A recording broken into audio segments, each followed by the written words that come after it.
Monty and the Pharaoh Show. Yeah.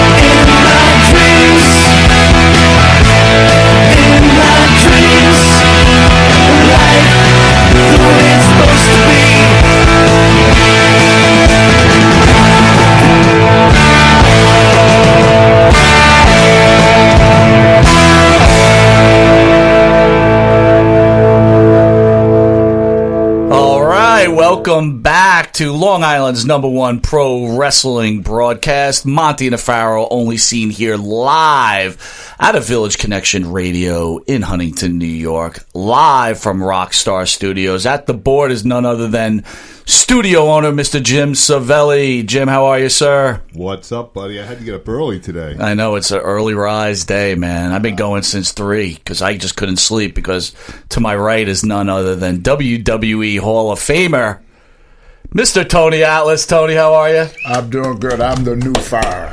The new Pharaoh. It's a new day. It's a new day. It's a new day, baby. Yo, Tony,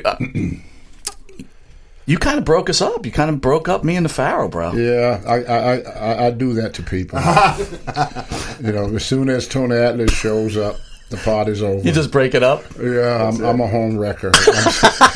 Hate to admit it. Comes with the territory. But life goes on. But you look good, man. Yeah, well, I'm kind of digging it right now. I'm kind of digging it. It was almost like the breakup of Rocky Johnson and Tony Atlas. On the 5-minute deal. Yeah, that's it. If you just would have did the 5-minute deal, it all would have been okay. Yeah. Were you angry that day? I think you have a propensity to get angry. Well, and you are scary. I can imagine you get angry. I'd be a little scared. I'd be scared. I'd be real scared. Well, when I get angry, I want to hurt myself. So, getting angry, a person can't think when he's angry. So, you only hurt yourself when you get angry. But sometimes I do. Yeah. I do get angry sometimes. Yeah, it happens to all of us, right? Yeah. It's nature. Yeah. All right. Well, anyway, let's talk wrestling. Well, what was that all about?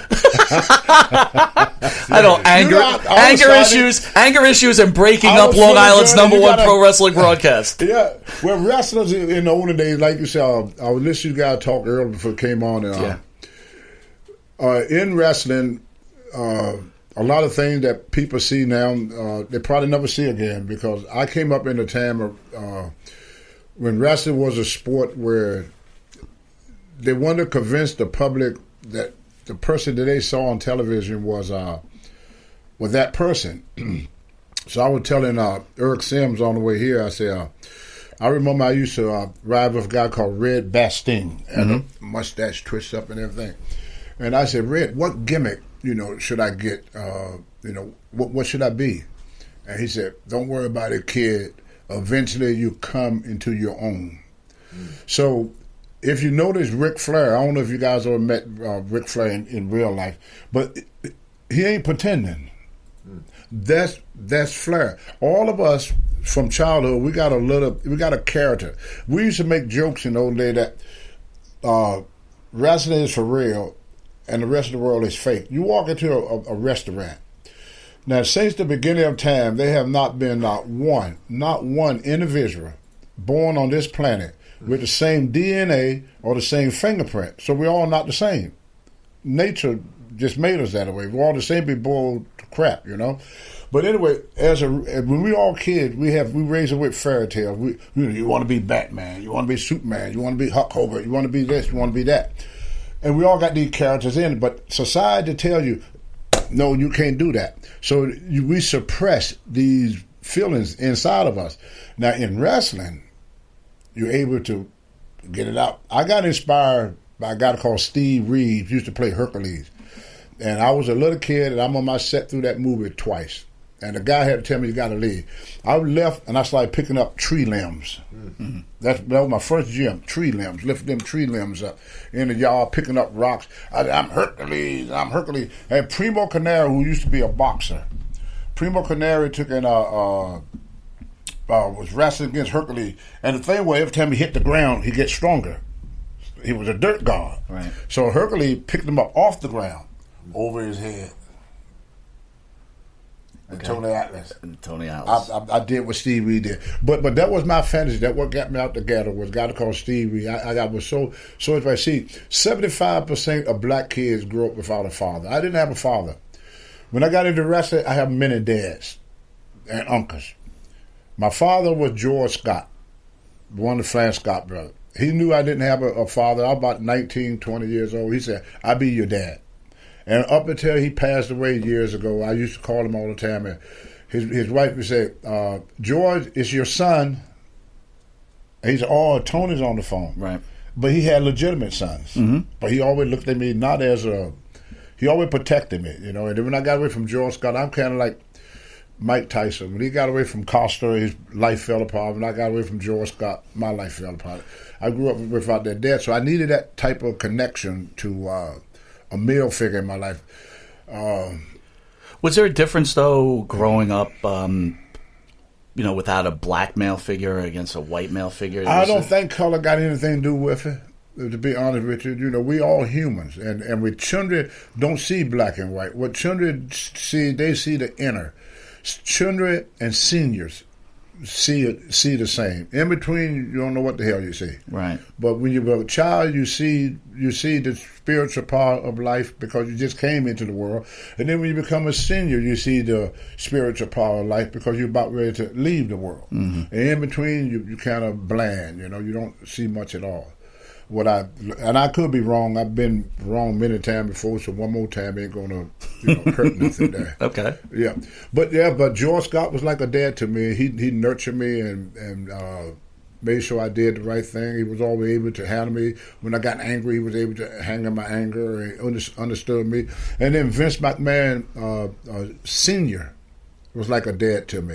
I always looked at him as a father. He had that fatherly nature. Did you look at Junior as a brother? I never worked for Junior that much. If you look at our history, when he took over, my career was built under Senior, not under Junior. I worked for Junior as Saba Simba, Mark Henry, and that later on after my career, but. But you did interact with Junior when working for Senior, right? Not that much. I kind of stayed by my distance. In other words, I knew my place. Mm-hmm. So I always knew my place. Okay. Unfortunately, I have to. It was only so. Everything's a pecking order. It's. You kind of know what you can and what you can't do, and when you see others get away with stuff, and if you did that, boy, they would they'd have you hired for it. But I kind of knew what my position was, from day one. After like I say, after George Scott, he was my protector, but. After he, passed away, was no longer because he worked for WWE as a booker for a while, and then when he left during the heyday too. Yeah, and he's the one that made Ric Flair, Ricky Steamboat. He was, he was the mastermind back in Mid Atlantic Championship Wrestling for many years. And Ric Flair was making $4,000 or $5,000 a week back in them days, $8,000 a week. And then I'm talking about the '70s. Yeah, sure. And that was in a small territory where they only had days of territory there, North Carolina, South Carolina, and Virginia. So guys making good, real good money under George Scott. Then he came up here, but I don't know what the problem was. Then he went to Texas. Texas started to grow a little bit. Then he left Texas and left me in Texas, and then I went to Puerto Rico, then to Brody. And right. Yeah. Well, you've made your rounds. Snowball effect. So since the last you were on the show, unfortunately your wife came down sick. I was wondering if we could talk about your wife Monica a little bit. Yeah,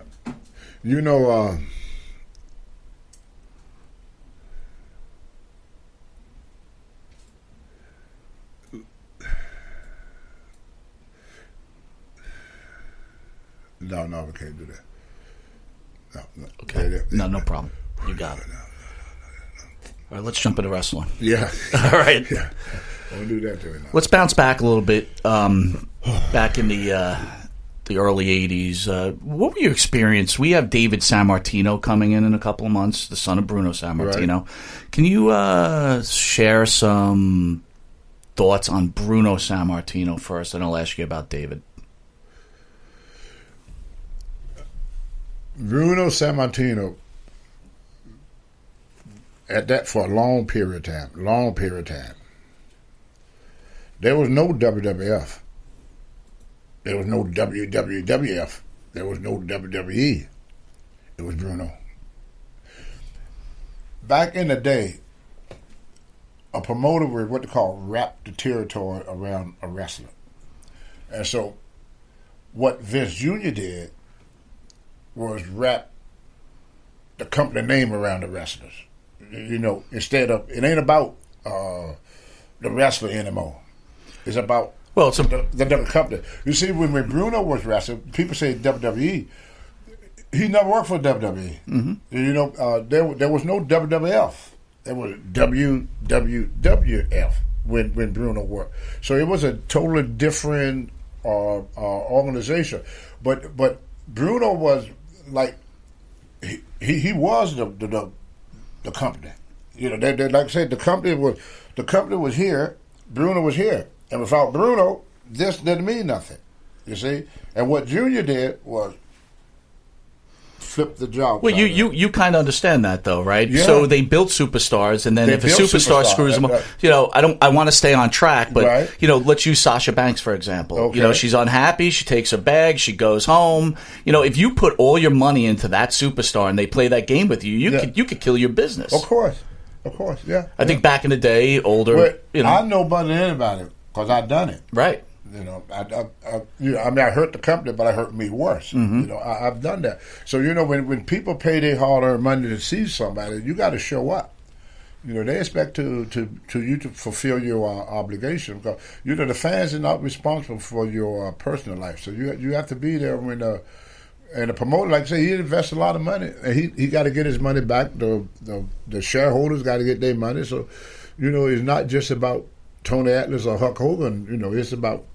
So Vince played. Junior did good because what he did, he made the company the star. The star. Yeah. So it's not the wrestler, it's the company. Give me some interaction between you and the iconic Bruno Sammartino. Did you have any interaction with him? Yeah. Got any stories to tell?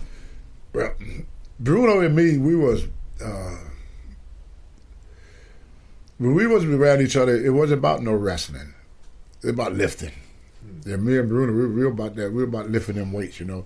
Hey, kid, I hear you did. You broke my record today because I was in Pittsburgh, and me, Tito Santana, I remember Axe Demolition, all of them was at the gym. We were all in there working out at the gym upstairs there in Pittsburgh, Pennsylvania, and I bench pressed 565 that day. Wow. And Bruno heard about it. So Bruno come back, oh, kid, I hear you just broke my record. And I said, what was your record? He said, 560. He said, it's only about 5 pounds. Just 5 pounds, you know, only 5 pounds. You know. But you broke my record, only 5 pounds, you know, yeah. He patted me on the back. I love Bruno.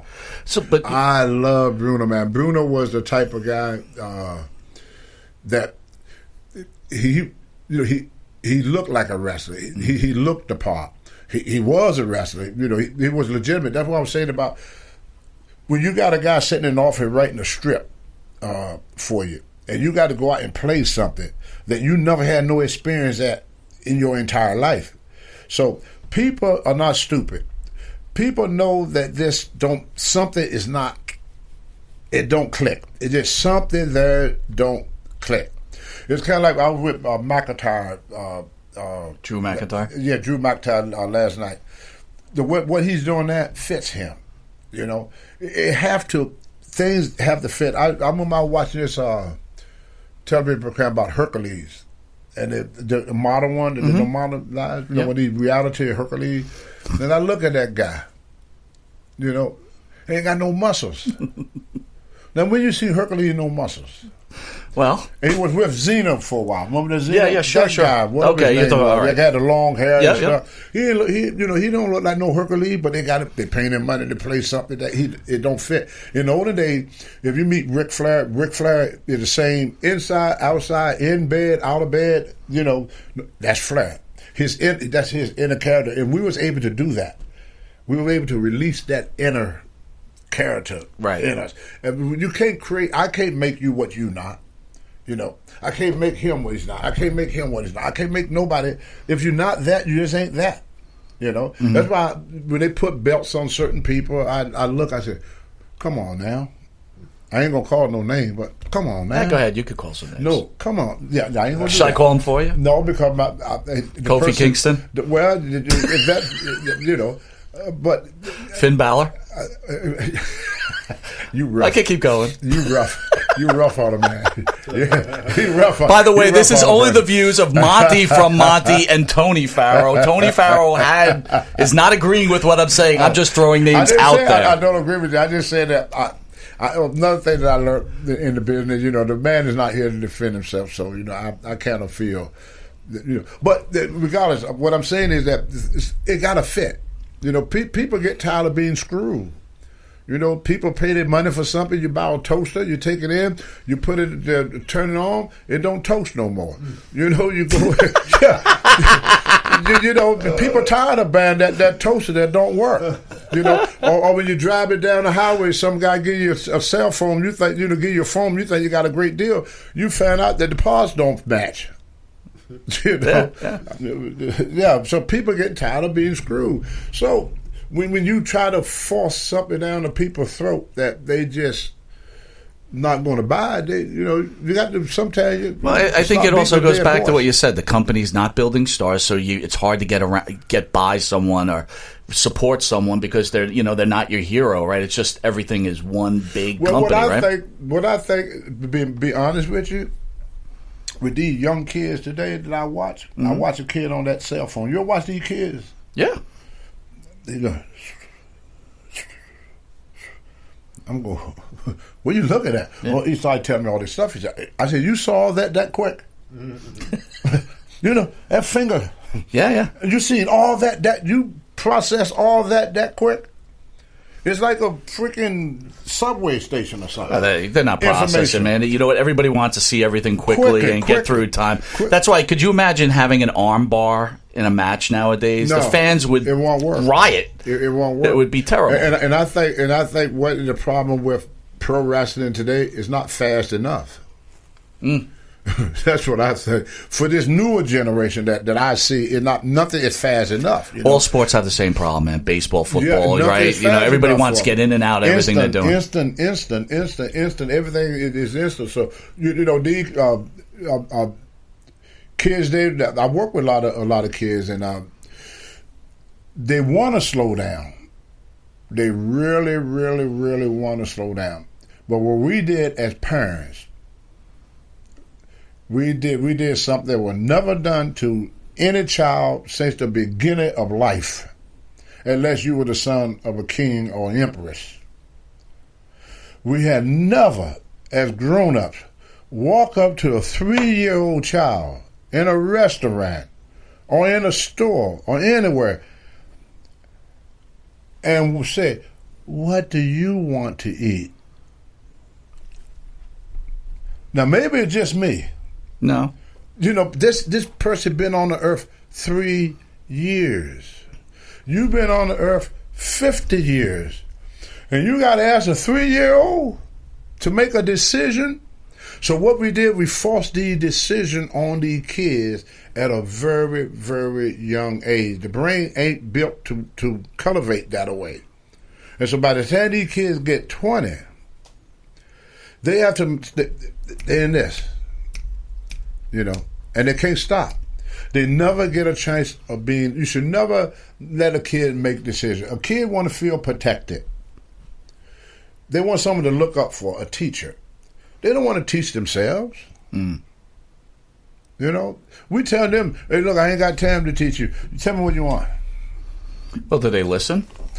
Why should they? I work with kids, and every child that I learned that I work with they want discipline. They want guidance. They're not getting it.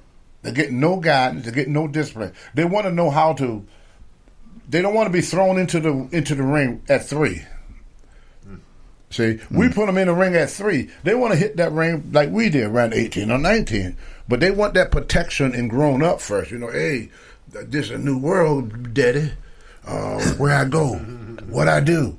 Well, what do you want to do? What the fuck you asking me for? Right. I'm only 3, you idiot. What the hell? We have gotten so bad at spoiling our kids that we don't realize the damage we're doing to them. Well, and what I try to do is straighten out the damage that parents do every day. I help them to make decisions. I tell them, green beans is good for you. Chocolate cake, you're going to have diabetes. They're going to chop your leg off and you ain't going to live long.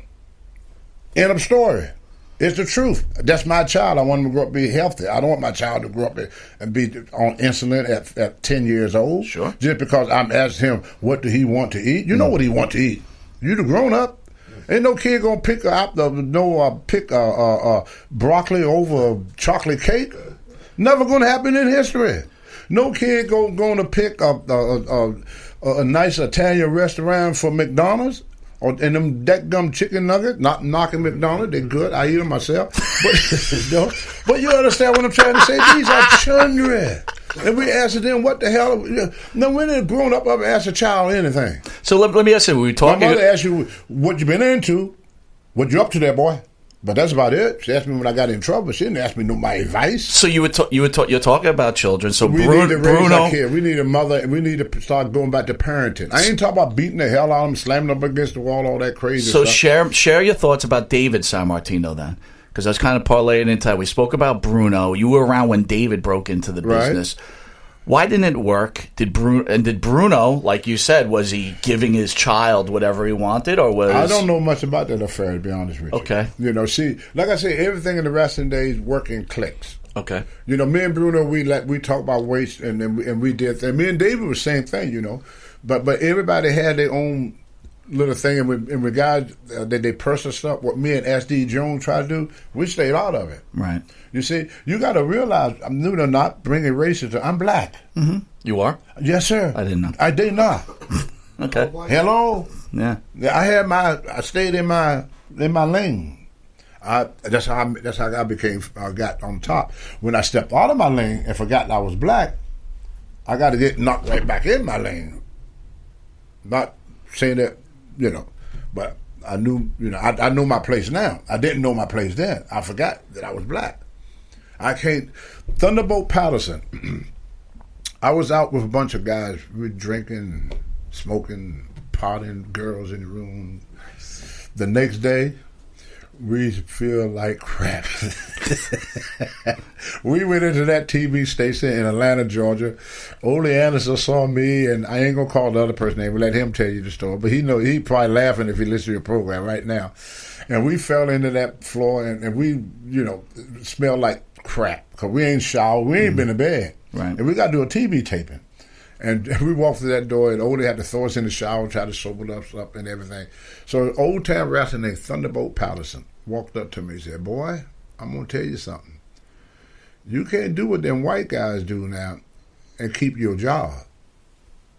When I got fired for the WWE, I was doing the WWF then, the same thing. I was doing no work. In fact, I did less. And the owner at that time said, I have to make an example of you, of all the people. See? So I learned long time ago that people say, no, it don't matter. Yeah, it does. Yeah, it does. Not to everybody, but in certain situations, it does, because it's just something about human nature.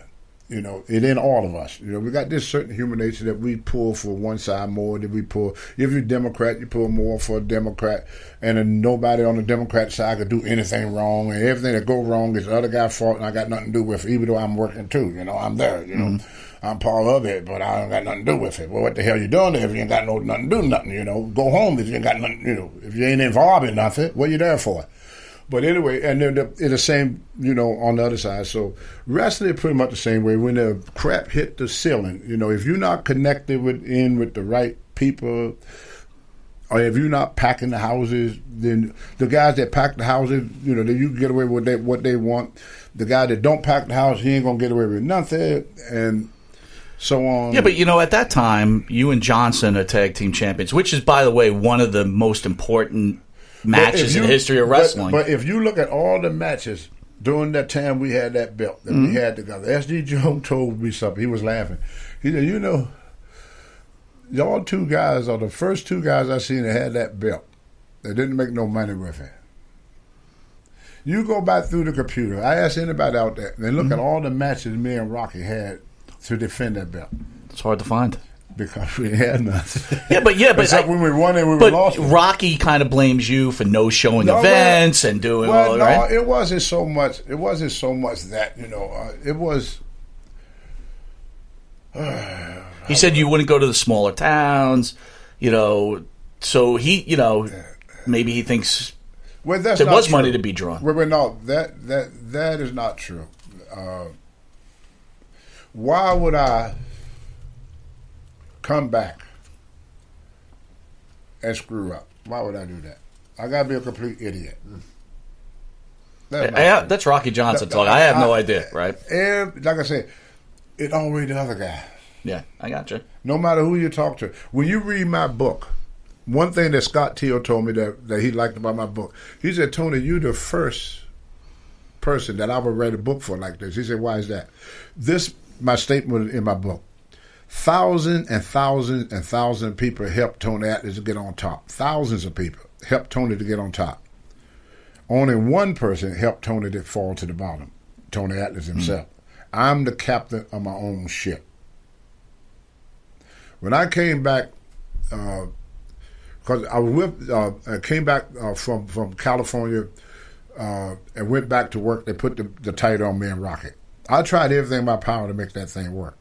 I didn't miss no show. Chief Dave Strongbow bagged them to put SD on the show with us to make sure I get to the show. Rocky was the transportationer. I depend on Rocky for a ride. He was the man with the wheels. Right. I just flew in from California and went to work. I ain't had a car. See, so everybody want to blame their mistakes on Tony Atlas. It's easy to do to blame somebody else for a decision you make. I take full responsibility for everything I ever did, but I'm not going to own up to something that I didn't do. No, I didn't miss any shows. They got records, You look it all up on the computer. Everything's on the computer. If I didn't miss a show, how come my name's there?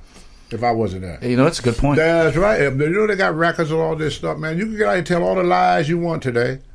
But they got a thing out here today with what is good about the internet called fact checks. So when you get these guys out here and they started flapping them gums about this and flapping them gums about that, somebody told me that Ric Flair said he was in Puerto Rico when Bruiser Brody was dead. Well, if he was, he'd be ashamed of himself because nobody seen him. He was in hiding. Right. Nobody on that car seen him. I didn't see him. I was there. Dutch Mantell didn't see him. How the hell you going to be there? Who was he wrestling for? Was he wrestling for Carlos? See, that's what guys do. What's his name? What was the guy name? Dang it. I'm getting old. Shoot. Matt Dolvashon. Okay. Matt Dolvashon said, if a story is worth telling, it is worth embellishing. Yeah. And it was a joke. Could I tell jokes that they're not that bad? Tell whatever you like. Okay, now this, I didn't make this joke up, but it's in the subject. Okay.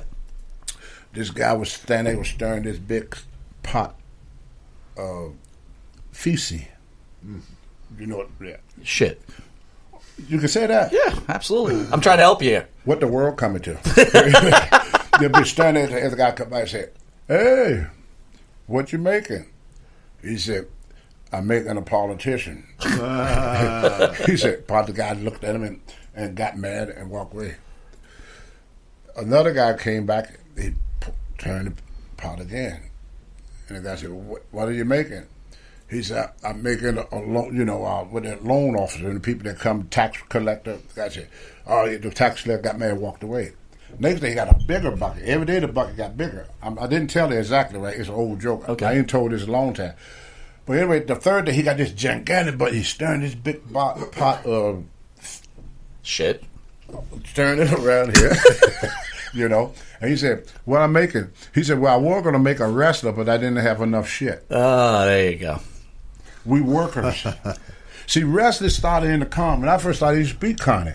Remember that? Yeah. He used to speak Connie. And the 70s with with that Ted Turner is the one that is really responsible for Vince and everybody else. He was on that TBS, which went into 48 different states. The only state it didn't go into was Alaska and Hawaii. Mm-hmm. So it covered the whole United States. So you had guys like Dusty Rhodes, and everybody was coming to that Georgia championship. And you can't find the tapes because there's one guy that got the tapes, and he's so pissed off at Vince that he said he's going to give them to nobody. And all them tapes for all them many years, everybody ran the Savage, and nobody that got big that was not on these tapes. Everybody wanted. Mm-hmm. That's why when Tony Atlas first came to WWF, Vince didn't have to get me over. They already knew me because you were big in Atlanta. That's right. That was the 605s worker every Saturday night. Yes, right? sir. That was the America worker right there. I mean, guys that never even wrestled for Vince. Mm-hmm. People up here knew him. Oh, absolutely. When Steamboat first came in, they knew who Vince didn't have to build Steamboat. He was I was Tony Atlas before they got me. Yeah. You were pre-made. I was made before they got me. They didn't make me. I was there before they got me. Tony, and a lot of guys were like that. I want to talk to you about Bob Backlund. So, Senior makes Backlund champion after superstar Billy Graham. Right. We've had a few wrestlers come in here, Larry Zbyszko, some others, saying that Backlund almost made the WWE bankrupt. What were the houses? Now, I grew up during that era. I was at the Garden all the time. They always seemed packed. I hated Backlund at the time. I love him now. I respect what he's done for the industry. Give me your thoughts on Backlund, and is there any truth behind that? They were trying to make a heel a babyface. It ain't Backlund's fault. They let him be Backlund at the end of his career. What a difference. Yeah. What a freaking difference. Wow. That was just bad management. They want to blame Backlund. So you're saying the real Bob Backlund was the end Bob Backlund. You saw that Bob Backlund. If you made that champion back in them days, he'd be the most hated heel. He'd be harder than Ric Flair with that attitude.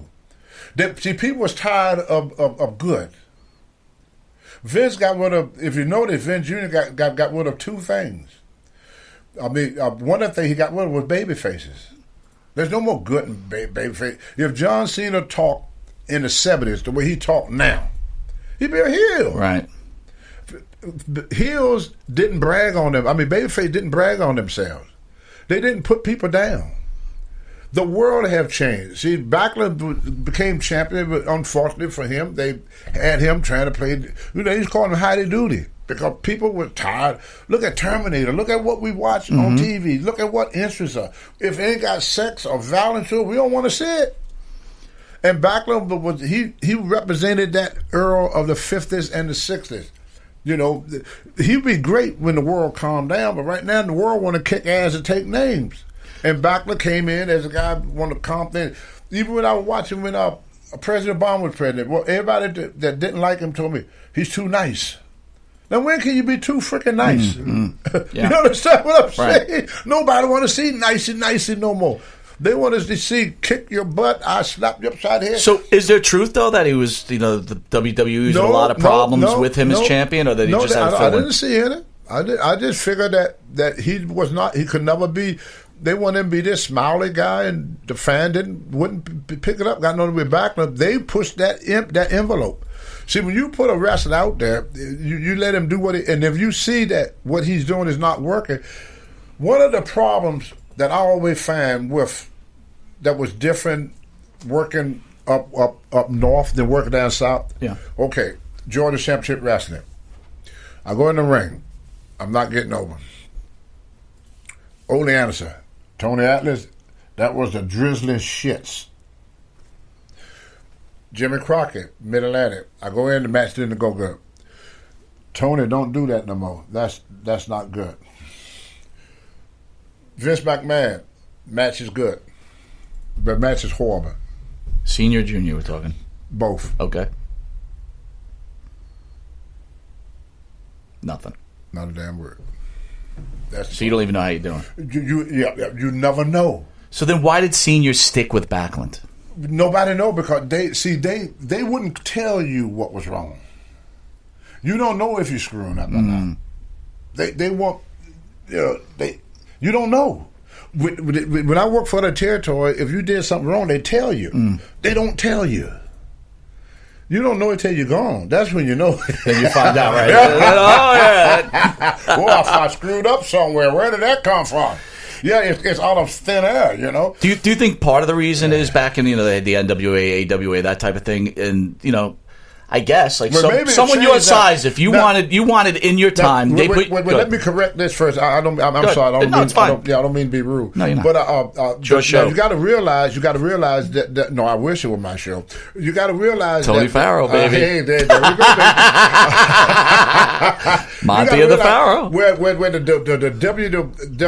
WWF is what I'm talking about. Not so much the the WWF too, but not the WWE. Because they've been change of commands in. The WWE, it was on there. Everything came from one person through what you call the booker. So the boss would tell the booker, then the booker would tell you. But up there, not even the booker tell you. You see what I'm saying? So there was no, you would get told you was doing great. Love having you here. Greatest thing we ever seen. Then you get home, your service no longer needed. You're like, what? Yeah, because they send you home for that little vacation, that little 2 days off thing, And the letter is there. Waiting for you. Yeah, me and Teddy Long used to laugh all the time. Teddy would sit there after every WrestleMania. Teddy Long would sit there and say, I wonder how many guys is walking around here is already fired. They already got it. They don't even know it. Don't even know it. You don't know you're fired until you go home. I mean, the first time they done that to me, they gave me a booking sheet. And me and old Black Bob, we saw the boss sitting in the cafeteria. So we went in there to talk to him, Oh, don't worry about it. Everything is great. Everything is wonderful. We're so glad to have you here, Tony out there, them freaking arms of your man, boy, with them freaking arms, off the subject a little bit there. I get back to subject, Vince, what about my booking sheet here? So then what ended up happening is it's been a mistake. By the time you get home, the new booking sheet will be in the mail. Don't worry about it. You'll just as much of this company as any of us. I said, okay, thank you. Get home, my wife. Oh, you got some mail? Oh, is it from the office? Yeah, you got something for the office. Wife all happy and bubbly and everything. It's probably a check. I'm happy and bubbly too, Then I picked it up from Pat Patterson. Your service no longer needed. Oh, man. Well, they don't want that was the next. So he was telling me, you okay here. The letter was already at the house because the wife hunted to me when I walked through the door. The letter got there before I did. So the letter was already in the mail. Well, they're scared. Well, no, that's people don't like confrontation, Tony. Well, especially your God size. gave us balls for something. Yeah, well, but no, just honestly, you don't have to be. I wasn't going to beat him up. I'm not a Neanderthal, But just be man enough to lay the cards on the table. Don't be a cutthroat, backstabber. Don't do. Just be upfront about it. I mean, what am I going to do? Beat him up? Well, we did establish earlier you do have a bad temper. He probably had reason for it. Right. But you know what I'm saying? He probably had reason for it. But still, they wasn't afraid of me down south. Well, let me ask you about that. So you're wrestling. Jim Barnett you ever hear Jim Barnett? Yeah. Tony, my boy. He wasn't afraid of me, my boy. So if my boy is not afraid of me, how come he is? My boy. Could you have done? Could you have done business for yourself in the 70s? Look at this guy. Yeah, I mean, come on, Could you have done business for yourself in the 70s? So we're going back to Vince Senior keeping the strap around Backlund. It's clear Backlund could have kicked anybody's ass. I would think in real life. You're in the NWA. You're in a title match with Ric Flair. If you wanted just to take the belt from him, you could have just took the belt from him back in that day. And what would they have been able to do? Not book you. Yeah, like we had guys that done that in the past. They tried to do business for themselves, right? Oh yeah, Carl Gotch and a lot of guys. They've been tried before. It ain't been. So tried. do you think that's why Senior left the belt around Backlund? No. It wasn't that. He was hoping that he liked Bob. He was just hoping that it worked. You see, Senior, you got to realize when you talk about Senior, you got to look at his age. So them guys saw wrestling differently. They Yeah. saw the senior saw the '60s, and he wanted that Bruno. That character, because that's how my time. He was in the '70s. And then when by the time the '80s rolled around, that times have changed. John Wayne was no longer the most popular thing. I mean, isn't Junior like around the corner going, "Hey, Dad, you really need to change things up"? He did. That probably what caused a lot of discontent somewhere along that. But he tried. But I don't think a lot of guys didn't see the change. They tried to catch up the WCW, but they got on the train too late. Because everything they did looked like they were just copying Vince. Yeah, Vince got it first. Yeah. See, Vince did it first. So they could never create nothing. And Nitro for a while was it was good. Was doing good for a while, but Junior came along in a different time period. Like I say now, that's why you said earlier. You said you can't use a headlock like we did, hold the guy in the head for because people are looking at everything. Well, so maybe times are turning on now. Now Junior is older and he doesn't see it like his father sees it. They need new blood there. That's right. Listen, I want to change gears on you a little bit. Everybody talks about Brody with you, but I wanted to hit you with Jimmy Snuka and Nancy Argentina. Did you know anything that went on in that situation? I wasn't there. Were you close with Snuka at all? I love Jimbo. I still like him. I like Jimbo a whole lot. Well, what did you hear about the situation? How's that? I'm not asking whether you know. Just what did you hear, and did Jimmy ever talk to you about anything? No, me and Jimmy never discussed that. We really never did discuss about what happened with him and that girl. I knew that they were dating for a while, and what was she? I think my second or third wife used to date him, But there was probably about maybe 20 different stories went out on that about what happened with that girl. But I think a guy called me. He's supposed to be what called a DA guy from the district attorney. Right. Probably, when they want to reopen the case stuff, Sure. he called me. He asked me questions about it, but he said that what the court papers say and what Jimmy said in his book don't match, and that's why they're wanted to reopen the case. So that's going to be kind of like a OJ mystery in the rest of the world for many, many years. The only person that really know what happened in that room was Jimmy and that girl.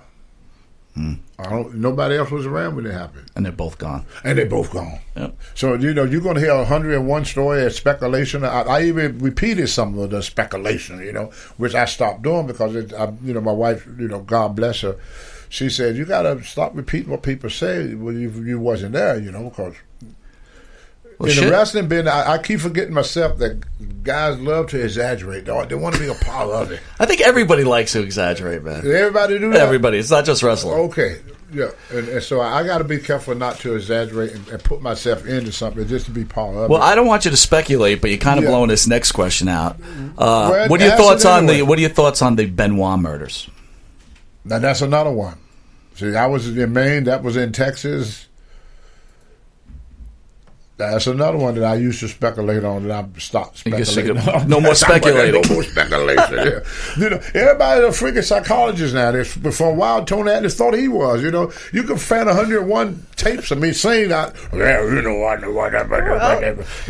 I went to Lee Junior High School and I almost passed the 6th grade, but I know this, and I have done that. I have done that, and I got to stop doing that. So no more speculating. No more speculating. I mean, right now he won't, but tomorrow I'll probably speculate again. Well, but as Tony Farrow, you're not speculating. No, Tony Farrow don't speculate. All right, that's all. That's all I want to know. You heard it here. Not the Farrow, baby. Look, he's got the Farrow. Oh, nice. I like that. Tony, JYD. Your relationship with JYD. Oh, I love Dog. Dog was a good guy. Like most of us, he could have been bigger if certain things were different in his life. Well, can you talk about those certain things? Well, he ain't here to defend himself. And I think everybody. But you were around it, right? Oh yeah. I was around. I was around Dog, but he didn't do nothing. Nobody else did. It was certain things going on in the business that a lot of guys should have stayed away from, and they didn't. And I think if he had stayed, let's put it like sober, put it out, I think his career could have been much greater. He had a great talent. He was over. I mean, it didn't take much for Vince to push him to the top. I mean, he just walked in, and but they knew him from previous stuff from that. That TV that on TBS. But I think that if he had stayed up, more sober, then I think. Could you see it creeping in on him to that kind of level? Like maybe in the beginning, they're just you're hanging out with the boys and you're doing a little something.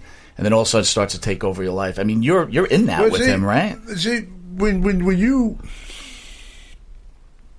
don't say nothing, people don't think they're doing anything wrong. If he had done that with Bill Watts, Bill would have said something. You understand what I'm saying? Right, yeah. He didn't know he was doing anything wrong. Nobody was saying nothing to him. There was no threat. There was no nothing. Bill Watts would say, if you don't cut that shit out, I'm going to fire your ass. Bill Watts would have been all over his ass. Ole Anderson would have been all over him. The Crockett would have been all over him. Barnett would have been all over him. But Vince? They don't tell you nothing. That's where guys get in trouble. They don't know they're doing anything wrong. Right. Come tell the person. Don't let a guy stand there. You see a guy drowning and you stand there. Well, you got in there by yourself. You get out of it by yourself. Now, I'm like I say, it might have changed. I'm not talking about the company now because I'm not there anymore. I only talk about the company from 2010 back. So what happened in the last 9 years, I ain't got a clue. But from 2010 back, it's the same thing. They won't tell you when you do something wrong. You don't know you screwed up till you get home and find out until you get fired. That's when you find out you screwed up. How didn't you? He's your friend. Why don't you tell him he's doing something wrong? You can't. It's tough questions here, Tom. But no, it's not tough. But what is you can't because they ain't gonna listen to you. You don't write the check. We are individual. We're not friends. We are business associates. Like Junkyard Dog is McDonald's, Tony Atlas is Burger King, Hulk Hogan is Wendy. You individual employee. You're not like on a football team. Now he was a team, but you guys are traveling together. Individual companies. Burger King, McDonald's on the same street too. Hello, I got you. But same. They're in it for themselves. So if I'm reading it, it's like every man for himself. Every man, and if you fall off the mountain, good for you. I'm on top. But see you later. Okay. When I got a broke, I knew more millionaires than Rockefeller and couldn't bum a quarter. Brody laid on the floor. The Klondike Bill told me, said, kid, when you first started this bit, if you have one friend when you finish, consider yourself lucky. Wow. Magdal Vachon said, rest is a dog, eat dog business, got to get your bite out of it. George Scott, you said, kid, you got to take care of yourself because if you don't, nobody else will. You every man, Tony Atlas is not a person. The person is Anthony White. That's the person. My company, my corporation is Tony Atlas. That's a company. Irk Sim don't hire Anthony White. He can't make money with Anthony White. He come to my company, which is me. I'm the company. Gotcha. My name is the company. Yep. That's it. It's the name. I made a name that you can make a couple of bucks on, enough to get a cup of coffee and a sandwich. But at least I get a cup of coffee and a sandwich. That's my name. Okay? Bottom line. But the whole thing is, you create this company. Hulk Hogan is a company. It's like President Trump. The name Trump. That's a company. It's not a person. You have to disconnect the business part from the the person part. The person is the founder, and like I'm the founder, and how do I want to put it? I'm not as smart as you guys are. I'm the founder and owner. CDO of Tony Atlas Incorporated. Gotcha. That's wrestling, and I wish that I had learned that 30 years ago. Yeah, I learned it afterward. I always learn things late, but it's better late than never. But now I know what the game is all about, and now that I know these things, I'm no longer a participant. Kind of like playing football for your whole life. and the guy tried to teach you the plays, and then finally your career is over, and then years and years later, when all your youth are gone, you finally learn them college plays. Yeah. Well, this is. But you can't get on the field now. I know the plays now, Coach. Gotcha. But I can't get on the field no more. That's what I learned about. They not. People always say, all you wrestlers are friends. We become friends afterwards. When we in the talk, battle, it's making money, right? But even it's like that out here from what I have learned, because people have told me certain things that other wrestlers have said about me, because they want to be booked by you, not me. So if they could cut another guy out of a book, and they still would do that, even out here, because every man is in it for himself. Nobody is doing it for no one else. And everybody with the WWE, if one can move one out so they can move themselves in, they're doing the Chief J Strongbow try to drive that into my head so many times I don't know what to do. Chief pulled his hair out trying to tell me. He said, kid, they don't care nothing about you. He said, you going to fight for them. Because they would come and complain to me. They said, hey, will you say something to him for me, Tony? Will you talk to Vince for Almost me? like setting you up. Yeah, what they got to lose? Vince don't told them they was fired. Yeah. They were already walking out the door, but on their way out the door. It's kind of like you're in the ocean, and you're on the way out the door. Yeah, they want to drag you down. Trying to get themselves out, but at the same time, they drowning you. Yeah, sure. Yeah. Could you have done more in the Brody situation? Looking back, could you have done something different? No, that happened in a second. That happened in like a second. I mean, it was a second. It happened. Nobody saw it coming. Brody was a pretty smart man. There was no way they would have got to him that way if he had thought for 1 minute that something was wrong. There was no indication nowhere. The only indication, looking back, was he was left at the hotel. Now, why would you leave Brody at the hotel? But at that time, who would have thought that they left him at the hotel to kill him? I mean, nobody would say, hey, you know. Now, if he was probably in a member of a gang, or if he had trouble with another gang, of course, yeah, you would think something's up because it's not regular procedure. But in wrestling, you never thought that a murder plot is getting ready to go down. Right. Not in wrestling. This wasn't part of the. So no, I don't think that could have been avoided. Because he walked right into it. Especially his murderer rode with him the night before. They was in his car together the night before. The guy said, why didn't you do it out there and do it then? Right. But it just the way it was all set up was like to send a message. If you mess, I don't know, it's hard to psychoanalyze it, but it was a matter of seconds. All right, I'm going to name a few wrestlers' names. We've got about 5 minutes. Just give me your thoughts on them. Dr. D. David Schultz. All that I remember him about, I would say maybe the best story about Dr. David, what everybody knows, is him slapping that newscaster guy. Right. I mean, he slapped the living concrete. He slapped that motherfucker. It cost him his career. Yeah. But it go to show, Dr. David Schultz, he's an example to other wrestlers. Don't slap anybody. No. The days of manhood is gone.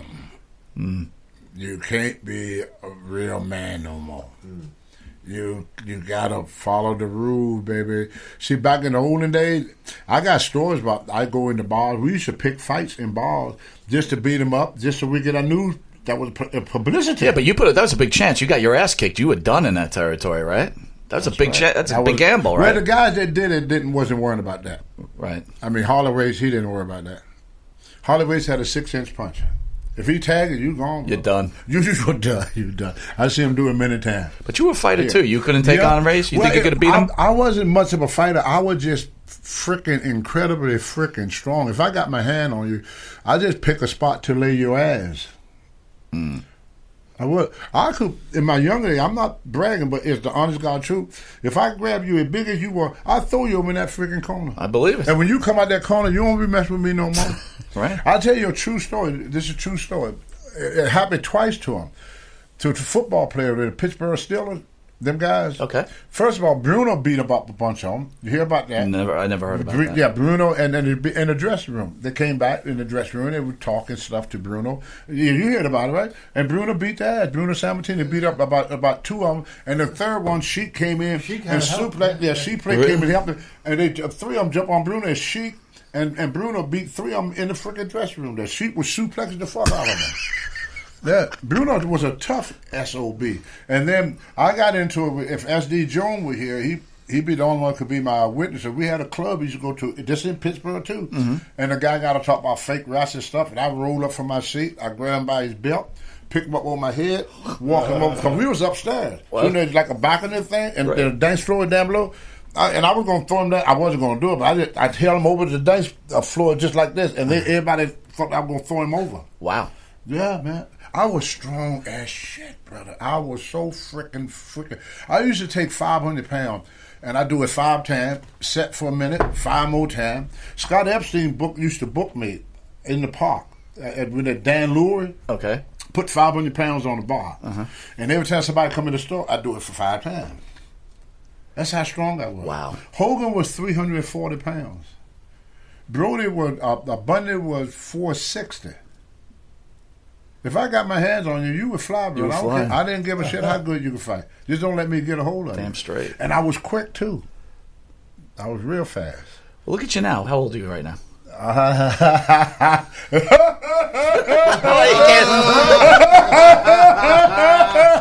Something, I'm getting like a woman now. You don't want to give your age. Oh, no, because... it's something called Wikipedia. Because once people know, because there's 2 ages on the internet. Oh, man. You ever see the Pharaoh is ageless. The Pharaoh is ageless. But if you go on the internet, look up Tony Atlee, there's 2 ages. One is 65, one is 75. But I have never admit to neither one of them. But Tony, I got to tell you, you look so in shape. Your face, you look like you're in the mid 50s. You look like maybe even early 50s. Come on, now. I'm not kidding. I'm being honest. I swear. I'm not stroking the Pharaoh right now, Tony Farrell. It's true. I look like an old buzzer. No. All right, Tommy Wildfire Rich. Love him to death. I got a lot of. He broke my neck though. Now this is a funny story. That's a funny story. We were driving back one night, and Tommy had this bad habit.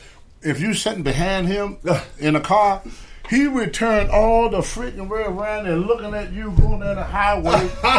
And he used to do that all the freaking time. This one time on them crooked roads up in Ohio, he'd done that crazy stuff.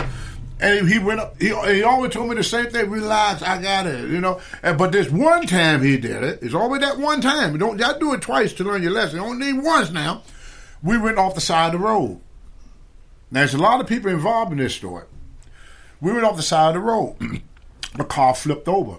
The hood was bent all the way down to the doorknob. I was asleep in the back, so I was wedged down into the seat like this. And the hood was on my head like this. The other guys were the Johnny Rich, the other guy that was, what was his name? Son, dang it.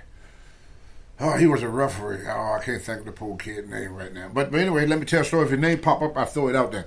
But anyway, so they were waiting for the jaws of death to get me out. Wow. The Sheik was riding with Ole Anderson, the Iron Sheik. He said, who's down there? And they said, Tony Atlas, he's trapped in the car, and the gas is leaking and smoking, and they said he's going to get burned alive if somebody don't get him out. The Sheik ran down and ripped the door off. Yeah. Under that moment, ripped the freaking ask the Sheik next time you see him. That's like Hulk strength. Well, you could do that with, because they waiting for the door, but he came and pulled the door, got the door open, and the Sheik, the Iron Sheik, got me out the car before he caught on fire. Wow. The Iron Sheik. So I'll be dead now if it wasn't for Sheik. So you're forever in debt to I ain't Sheik. gonna never say anything bad about Sheik. Because I see how the Sheik are all in time with me. He didn't even and only told him, say he's a baby face, which means good guy. Sheik is healed. He said, if you go down there, I'm gonna fire you. Wow. But the sheik just ran and got the door open, got me out, got me up on there. So I went to the hospital there. So Can you believe that Tony is about to die, and the promoter's telling the other guy, "You can't break kayfabe. Yeah. Don't go down there." Yes. Holy honest cow! God truth. Honest God truth. Honest God truth. This was Ole Anderson with Georgia Championship Wrestling there. But anyway, because that TV was going to Ohio then. We just started going to Ohio and Wheeling, West Virginia. Anyway, they put me in the hospital. I was there for about maybe 3 days. I was unconscious. I don't know how long I was there. But anyway, when I got out, they put a halo on me. On my head. Mm-hmm. They go, wires. I look like Frankenstein. You know? Oh, they said, oh, take that fucking thing off. Take that fucking thing off. He said, I don't want the people to see you like this. He said, I got a hanger. I got a freaking hanger for you. So he had me to take the halo off, put my elbow up on the turnbuckle, hold my chin like this, and Buzz saw you. They supposed to come in with a 2x4 that's supposed to be gimmick. You know, put a saw some of it, and then, put stuff around it so you don't see it, and whack me in the head and break the 2x4 in my head. Buzz, who was always... But let's say you okay with Buzz doing that? I mean, that's a scary situation in itself. I didn't know him then.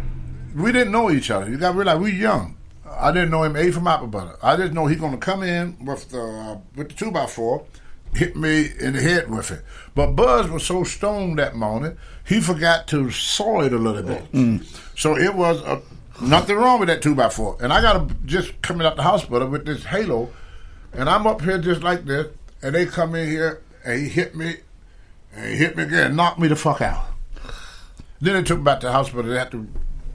They kept me there. They wouldn't let me go out no more. Thank God. Yeah, I was there for a while. And then when I broke my hand, when I was wrestling with the cast on, that's when I broke my hand. But I still had to make every show. See, but now it's different. If you get a serious injury, see, I didn't break my neck completely. You got these little things that stick out, but this piece here was split. Okay. And the doctor said if it wasn't for my neck, if you look at a younger picture of being a strong one, he said I'd have been dead or paralyzed. Wow. But nothing moved. It just cracked it, but it didn't move out of place. It's probably in such great shape too. Well, what I should do when she even look at me now, look at my neck. See, no wrinkles, no looseness. No looseness. Feel that neck, son. No gobblers. Nothing. Ooh, nothing. Nice neck. Hello. Oh, that's a nice neck there, What the World Cup? Yeah, but most guys my age, they got looseness. Somewhere. No, yeah, sure. Yeah, but I work it every day because I broke it that time. But dude, you don't have looseness on you at all. All right, one more name, and then we got the ESS, and then we're going to reveal Tony's artwork. I got 3 names, but I'm gonna go with Piper. I got to know Piper at Legend House. Never knew him before then. Ain't that weird? That is weird. That what was so good about Legend House. Never say it wasn't staged. We didn't know each other.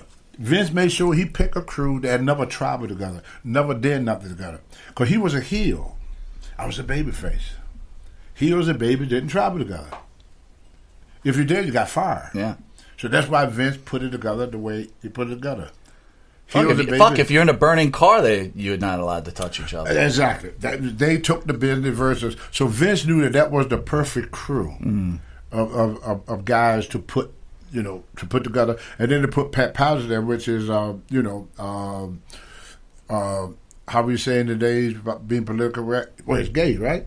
Yeah, he's gay. So a lot of guys have funny feelings about gay guys too. So he picked just the right crew. And Pat Powers used to say every day that Vince would never do another one.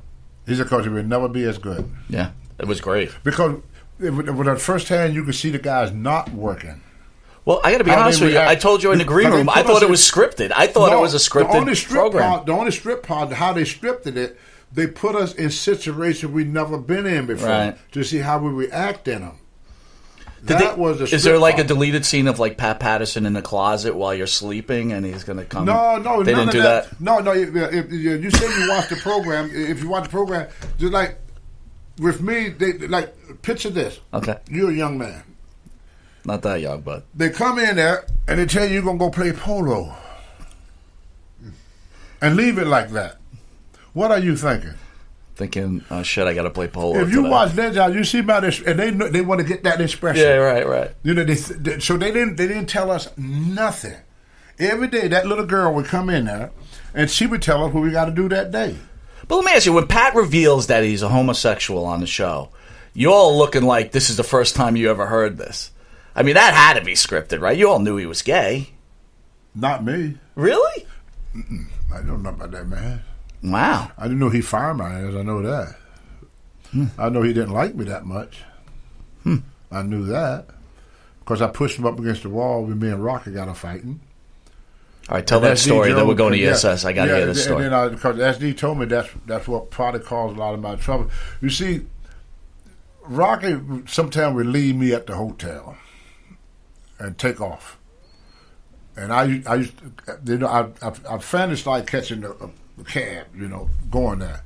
But he done that to me several times. So the last time he did it, I saw him in the dressing room. Taggart Conway Jr. used to do that to me too. So me and Rocky, we got in a fight in the dressing room, and Pat went to break it up. And I was swinging, and my arm swung out and hit Pat. And I remember with the belt, I told him, I said, look, I told you not to do that with this guy. You should never put me with this guy, because I was just so pissed off at Rocky for leaving me for the third time.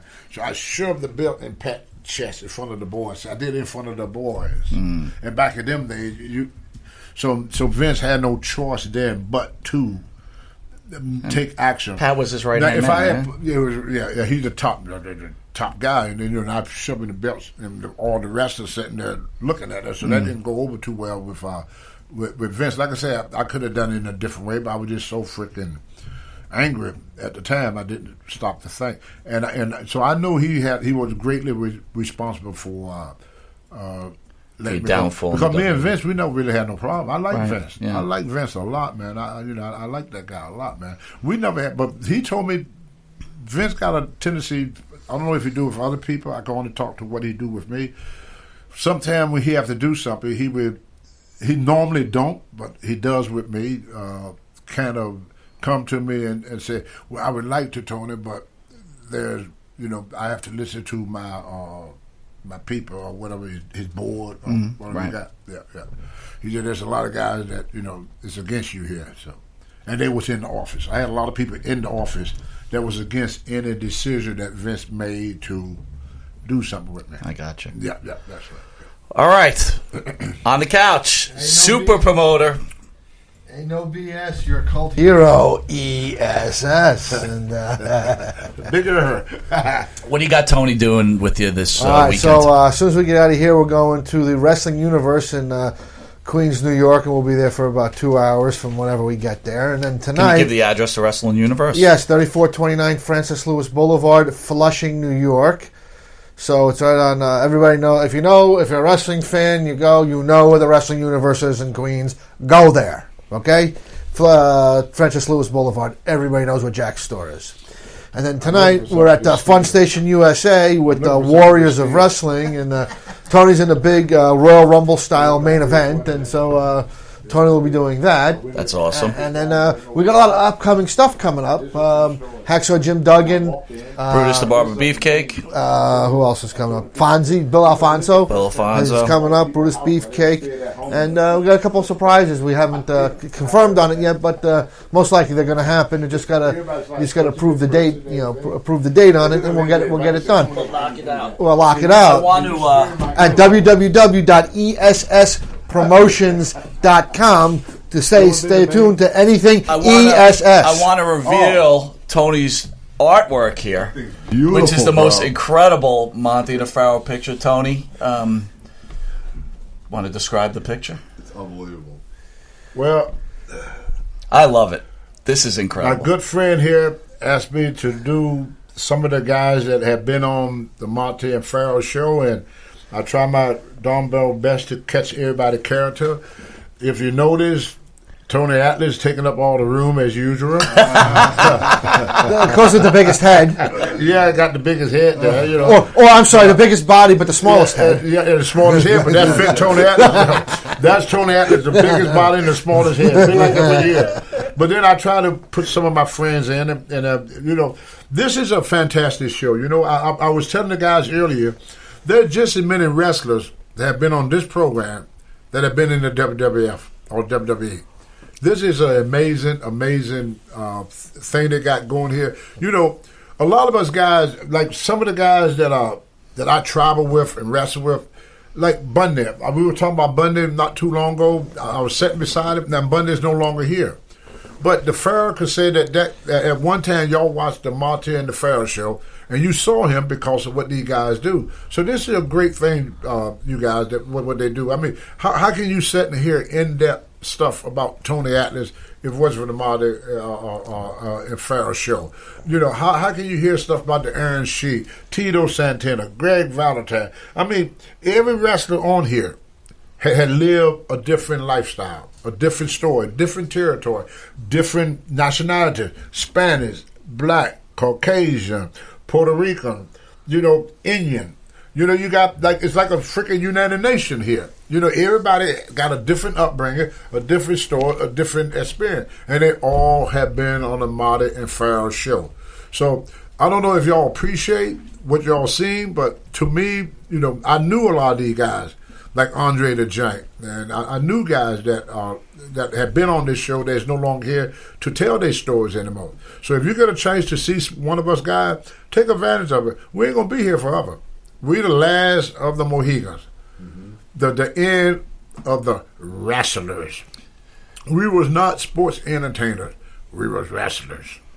And we wouldn't put nobody over that couldn't beat us in real life. We try to not screw the people and show the people something that we were not. The Tony Atlas you seen on TV is the same Tony Atlas you're going to meet in person.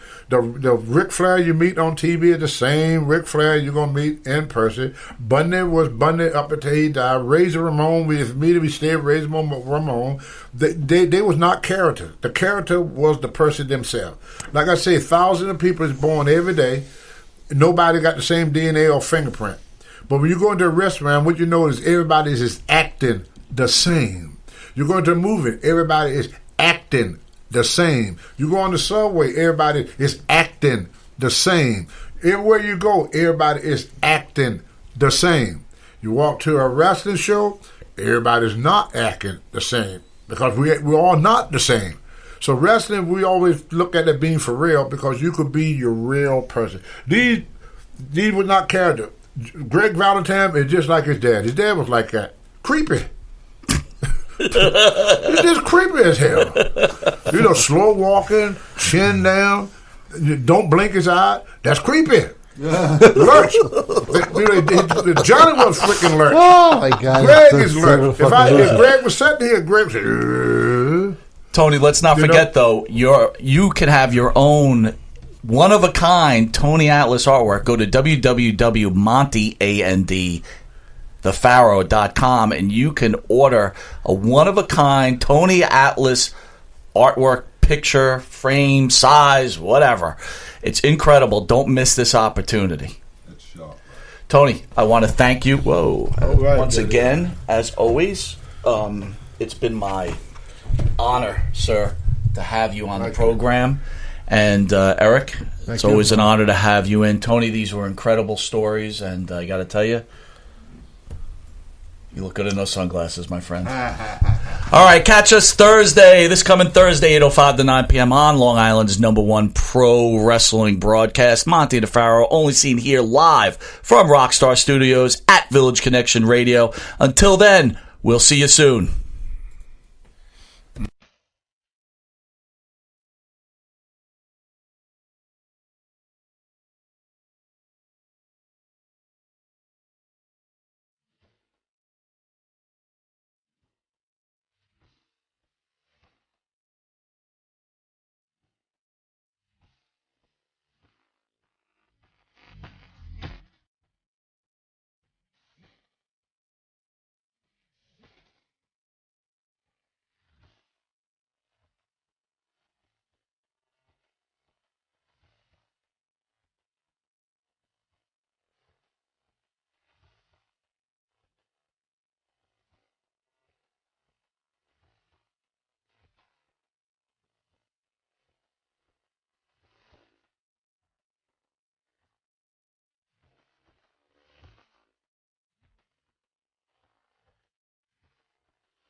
idea of where I stand. Oh.